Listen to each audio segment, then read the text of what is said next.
right, first off for the record, just your names and relationships to Shug and Larry. Okay, Deanne, oldest daughter. Alan, son-in-law.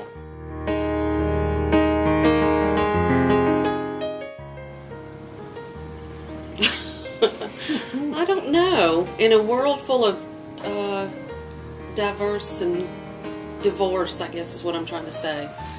Trying to stay together, doing the right thing.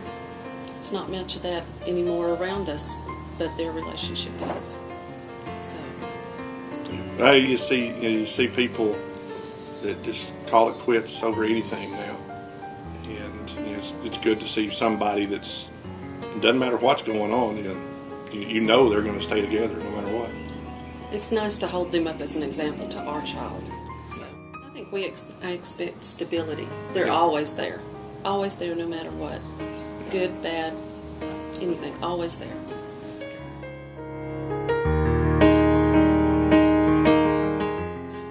Kent. Sandra.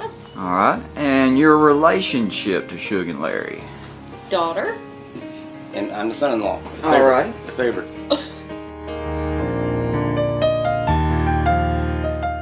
I've told Sandra before in the past when we talk about our marriage is that we would like for our kids to grow up the same as we did.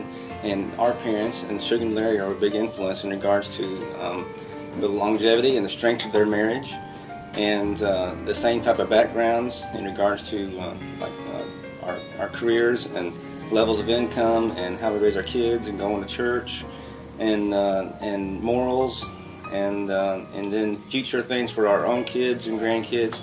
They have a huge foundation in helping me with my decisions.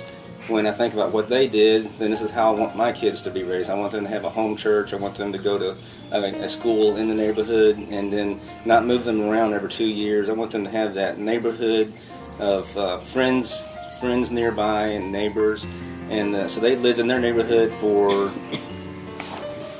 40 years probably, or more, longer. More than 40. And we've been in ours for 10. And so just those goals, you think it seems like it's not a big issue, but when you look over a lifetime, it's a foundation that builds a community and that builds a family, and your culture and your family continue in a strong way when you have folks like my in-laws, Larry and Shug.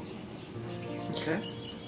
I agree. I mean, we've discussed that before, and so I do agree. With Mom and Dad, they were always their example of always going to church. Mom's Bible study that she would do every morning or evening, and she would play on the piano. And I think that influenced spiritually. That influence, you don't realize how much that impacts you until you have your own.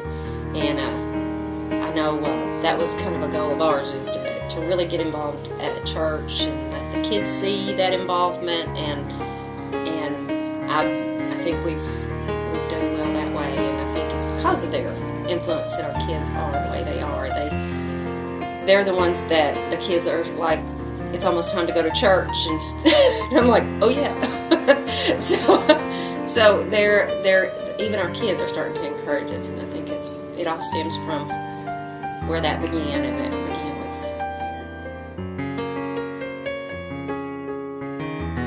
I see their relationship a lot like, because I got to see my grandparents, and I kind of see I see part of that relationship in them too, and it's, you see them have a little argument, but then you see how happy they are still together, So you see the frustrations and you see the good parts, and they don't hide anything. So I think that carries to each marriage is that constant little struggle, but getting over those little humps and bumps in the road, and because I remember seeing it a lot with my grandparents, and I see it in Mom and Dad, and I see it with us.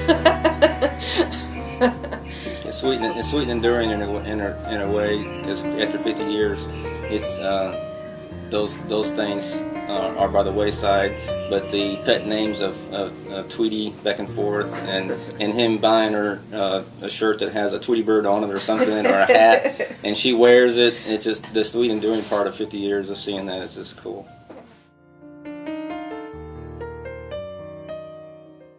Kathy Dashner. I'm their daughter. And I am Max, her husband and son-in-law of Shug and Larry.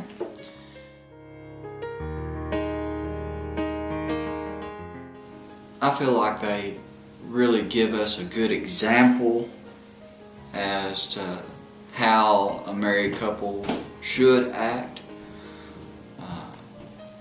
They do a good job of not only parenting but also grandparenting. They are stern with the kids, but the kids love that, and the kids know how much that their Aunt, Mommy, and Granddad love them. I think that's very important. And I also feel it's important how they act toward one another. The way they speak to each other with respect, the way that they help each other in different situations is also inspirational to me.